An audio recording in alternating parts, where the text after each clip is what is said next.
Hey guys, this is Nathan and welcome to the Gaming 4. Today in this Unturned Map Editor tutorial, I'm going to be showing you guys how to create your very own military base. So to start off, I've got a bunch of items here. I'm going to quickly to you guys, slap this base together and I will go over what I used where and why.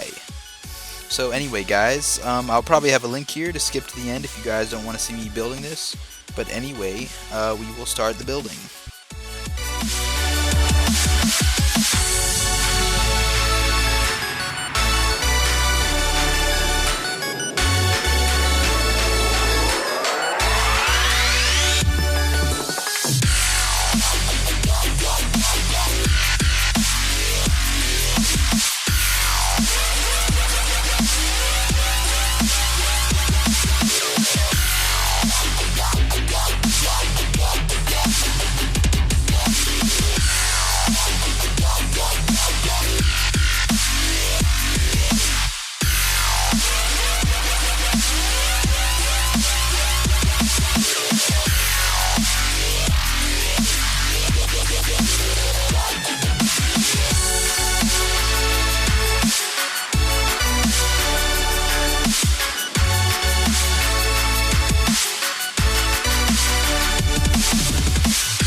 Alright guys, so that's pretty much the military base I made. So, as you guys probably saw, if you watched me making it, I started with the outline, which I decided to do a double fence sort of style.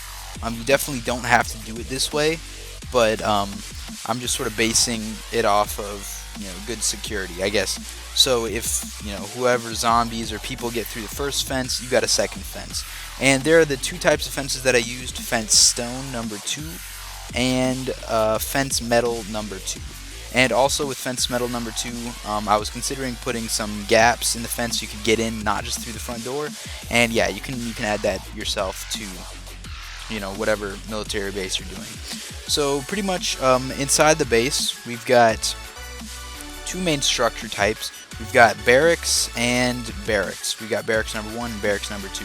And there is a tan version of each of these. I just decided to go forest theme just because the ground was grass and I just wanted it to match.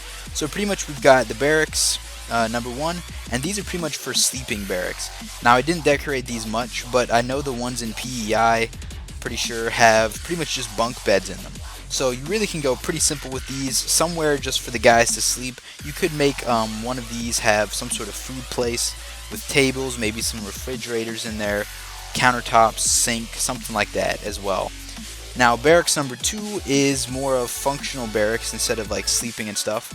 And I know definitely in PEI there's one with a bunch of weapons in it, and so I pretty much designed one of these. We got two types of wardrobes, wardrobe 1 and number 2. We've got wood tables holding everything. We got some boxes, crates in the corner, and also crates that hold the guns themselves. And so pretty much you would just want to have this area pretty open. You would want to have naturally spawning gear in here. You'd want to have some guns that spawn in the boxes, maybe clothes or equipment that spawns inside the wardrobes under the tables, stuff like that, pretty natural looking. And of course you guys can design these however you want. I pretty much just slapped all the stuff in here. Now the second part of the barracks is more of a functional side besides just a storage area. This is a control room, and I only designed half of this. I could pretty much just copy paste and place all that stuff on the other side. I might just do that right now. Copy that, unselect the building, paste, drag it over. I'll rotate it to make it not exactly the same, and then line it up with the wall. Oh, I failed at that, but whatever. So yeah, pretty much this room is just going to be a control room for me.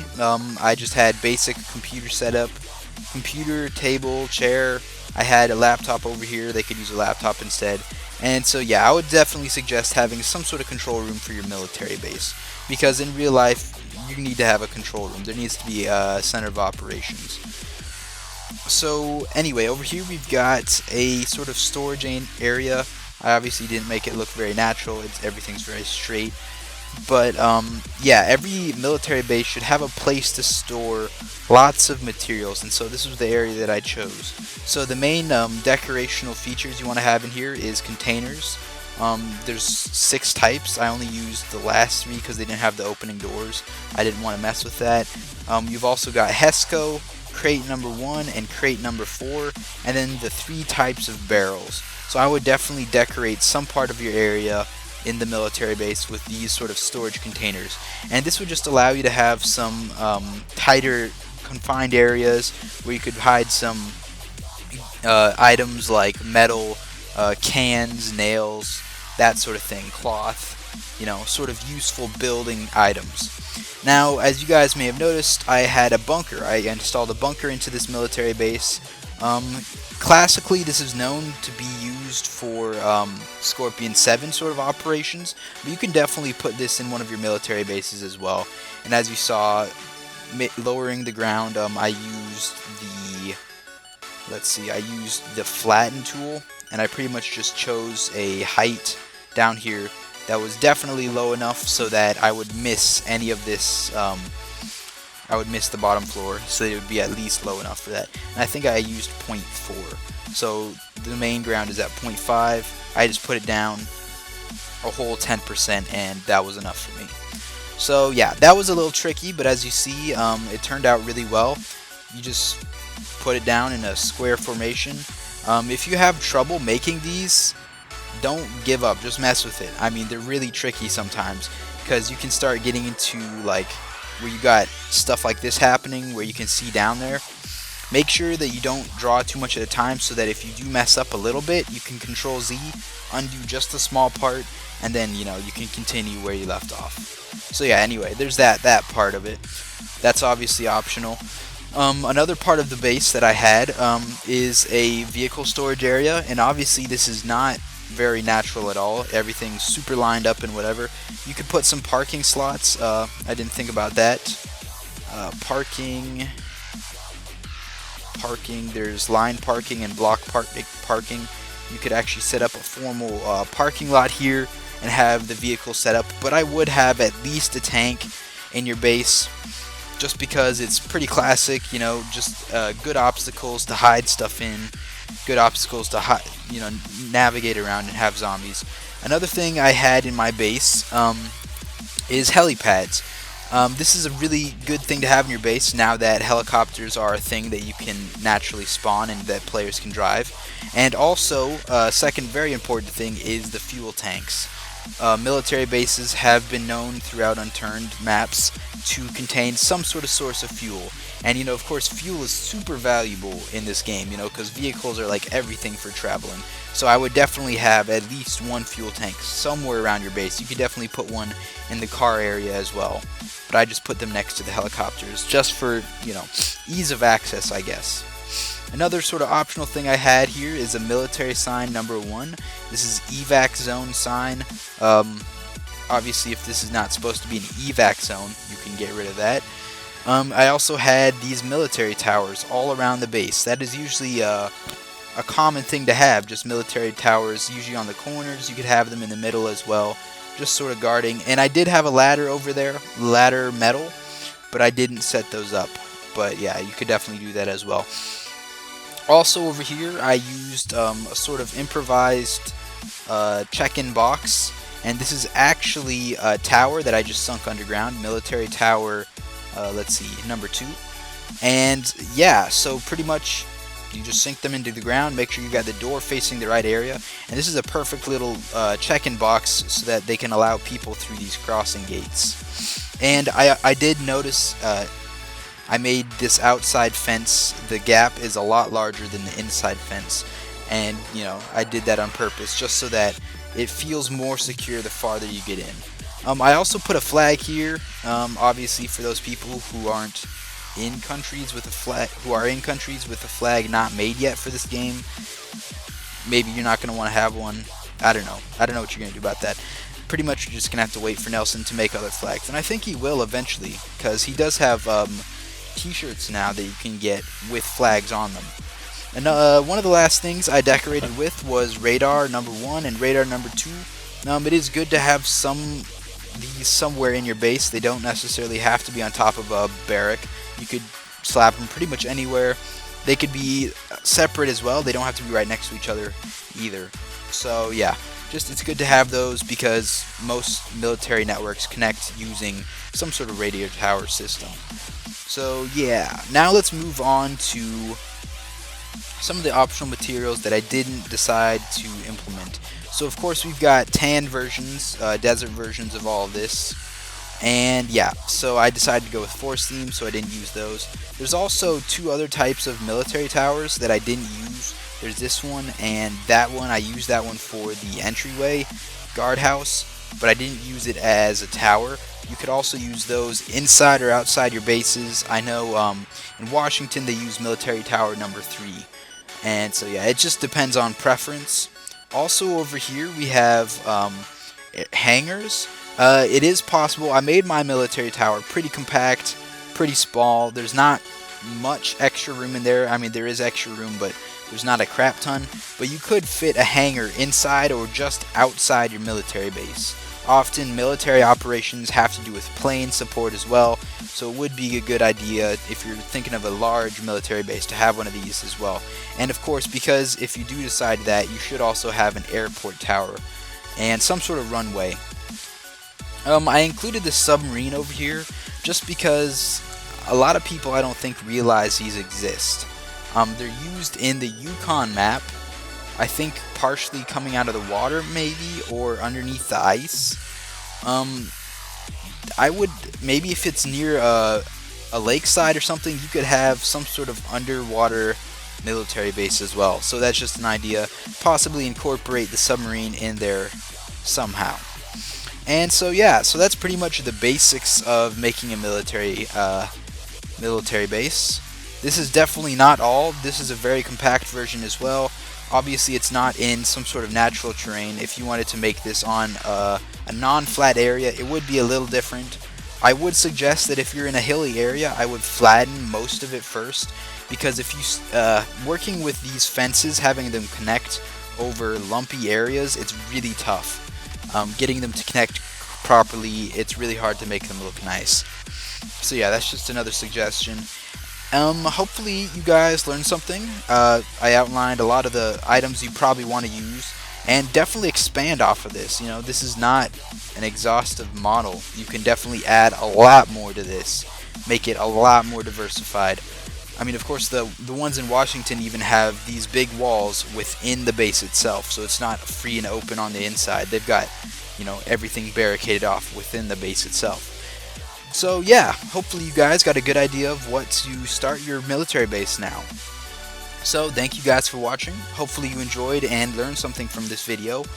And stay tuned and subscribe if you want to see some more. And I will see you all later.